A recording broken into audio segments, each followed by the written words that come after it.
Hi and welcome to this year's producing documentation for the 13th HOFA XMAS song.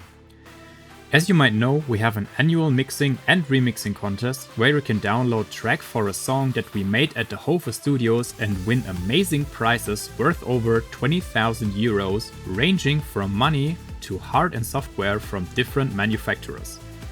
Click on the link in the description to learn more about it. First of all, I would like to briefly explain the history and the creation of this track.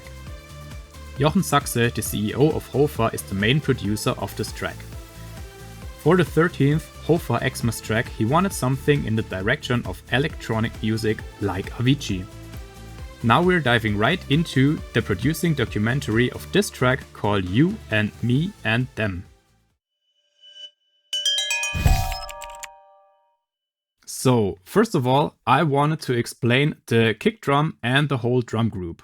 First of all, on the kick group, there is an automation where the live kick is a bit turned down in volume at the low end for their playing part here at the beginning. The live kick sounds like this. It has a bit of a rumble in the end, so I decided to use a shaper box to cut out this sound. Nice one.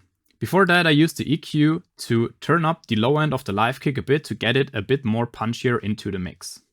The main drums are 4 layers, and the first 2 layers are these snares. They are firstly sound like this, and secondly like this.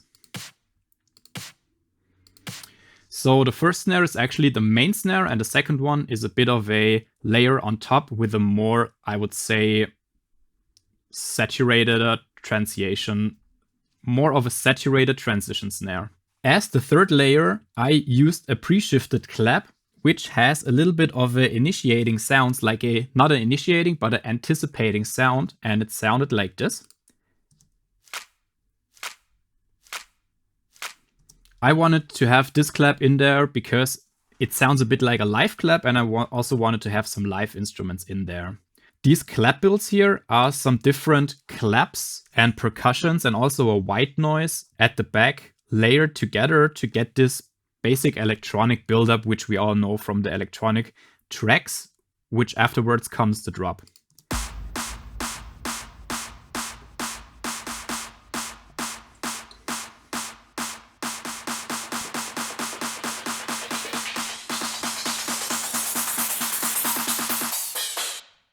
Nice.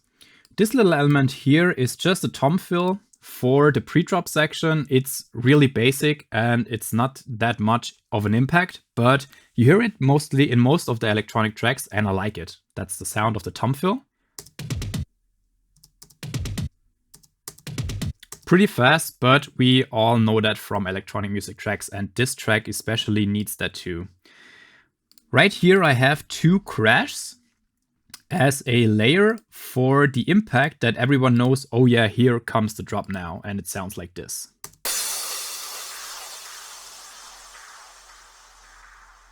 This is just a filling element to let everyone know, oh yeah, here's the drop. The next effect here is a reversed crash, and it's a, what it's called a transition FX. Yeah, not just a transition FX, but it's a transition element to say the listener. Now we are diving right into the most important section of the whole track, which is the synth lead. Real quick, these are many layers. As you know, the trigger chain is for the sidechain here at the end with the shaper box. And right now I explain the group real quick. It's an erosion with a white noise this time at 13 dB to get the stuff a bit cleaner. High pass at 200, high shelf at 4.8K with 2 dB to get the sound a bit more, yeah, I would say area and whitey. OTT at 22%, attack and release times are 214% more than this stuff here. Output is 2 dB up. The compressor does maybe -4 to -5 gain reduction with this settings. Pretty open attack, pretty medium fast release. Ratio is 4:1. Makeup 3 dB that we are getting a bit of a soft clipping. This is, once again, I explained this before, my throwaway filter. These are 2 filters to introduce or throw away elements. These are just recorded here to introduce the deeper stuff, and the contra part is this one to create the higher stuff. For this utility here, I turned down the width. So the width of the sound is 50% less than in the drop to get a pretty hard impact on the drop. That's literally the utility here. The de-esser here is just once again for the harshness purposes between 3.3K and 6.5K, that it was pretty harsh on the ears there. And at the end, I told you before, the shaper box. And now I just show you the layers for the synth lead. First of all, a basic supersaw, which sounds like this.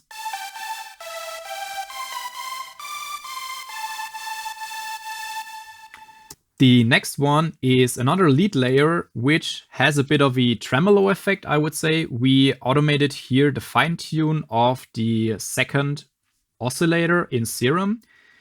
The effects, if you want to recreate it, once again, these are the effects here, real quick. And basic post-processing stuff, EQ at 270 as a high pass, and the sound sounds basically like this.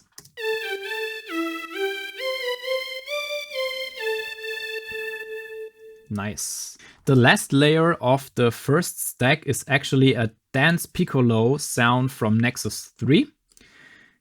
Basic, once again, layer EQing stuff here, high pass at 200, low pass at 8.3K.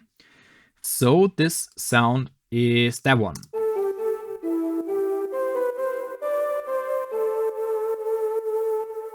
So these are the two pads for the second layer stack. Now we are coming to the two or maybe three most important sounds of the whole stack. This is the Nexus 3 Lead Angel preset, and it's like the go-to sound for the whole stack, I would say. So these two together, Lead Angel and Lead Paradise, are the two main layers of all the stacks. So the first one sounds like this.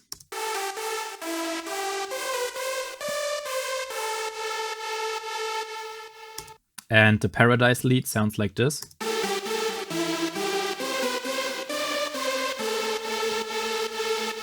Nice. And they together sound like this.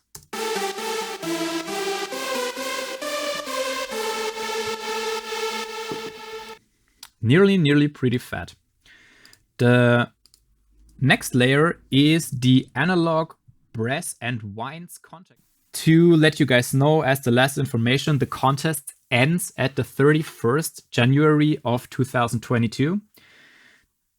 All the links for the contest are in the description below. I hope you guys liked the video and also subscribe to our channel, and that you learned something from the producing documentation from me today. My name is Tim Segewitz. I was the main instrumental producer from this track with my producer colleague Joel Christ. Once again, I hope you guys liked the track, and I wish you a pretty well and healthy 2022, and we see us in the next video. Bye bye guys, cheers.